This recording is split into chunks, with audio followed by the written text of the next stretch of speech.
ঘৰ কি মনোৰঞ্জন চেনেলত সকলোলৈ আদৰণি জনাইছোঁ।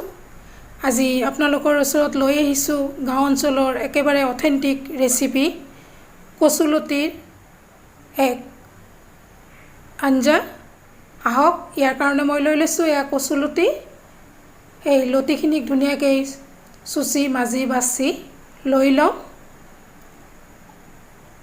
বাকলি এৰুৱাই। এই আঞ্জাখন বহুত টেষ্টি হয় আৰু ইয়াক বনালে বেলেগ একো নোহোৱাকৈও এথাল ভাত খাই দিব পাৰোঁ। এয়া চাওক, মোৰ কচুলতিখিনি এনেকৈ মই ধুনীয়াকৈ বাছি লৈ লৈছোঁ।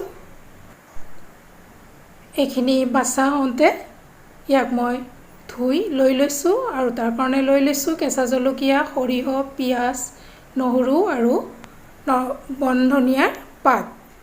এয়া আকৌ কেঁচা জলকীয়াখিনি মই ফালি লৈ লৈছোঁ আৰু ইয়াক কচুলতিখিনিৰ ওপৰত দি লৈছোঁ।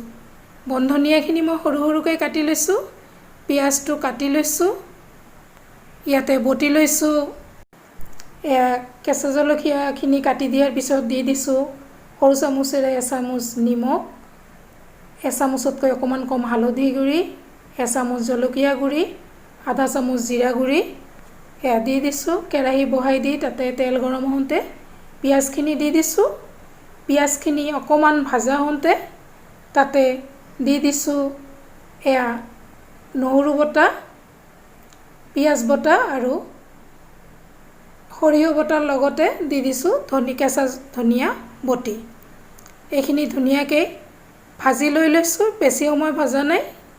1 মিনিটমান ভাজাৰ পিছত তাতে কচুলতিখিনি দি ভালদৰে লৰাই দি দিছোঁ।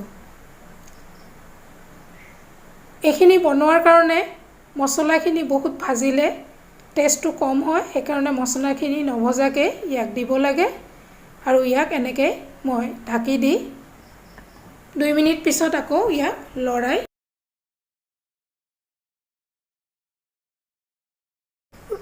সমানে সমানে পানী দি দিছোঁ যাতে কচুলতিখিনি ধুনীয়াকৈ সিজি যায়। ইয়াক ঢাকি দি দিছোঁ। প্ৰায় 5 মিনিট পিছত ইয়াৰ ঢাকনাখন খুলি দিছোঁ আৰু এবাৰ ইয়াক লৰাই দি আকৌ ঢাকনাখন মাৰি দিছোঁ।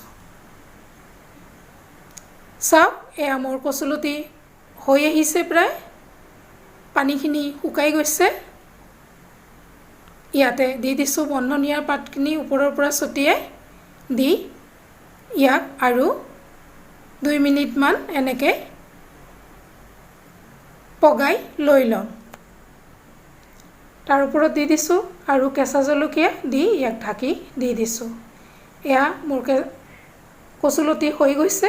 মই এটা বাতিত ইয়াক ওলাই লৈছোঁ আৰু আপোনালোকৰ আগত পৰিৱেশন কৰিছোঁ। চাওক, ইমান ধুনীয়া কালাৰৰ লগে ই খাবলৈও বহুত টেষ্টি। নিশ্চয় আপোনালোকে ভাল পাব। ধন্যবাদ।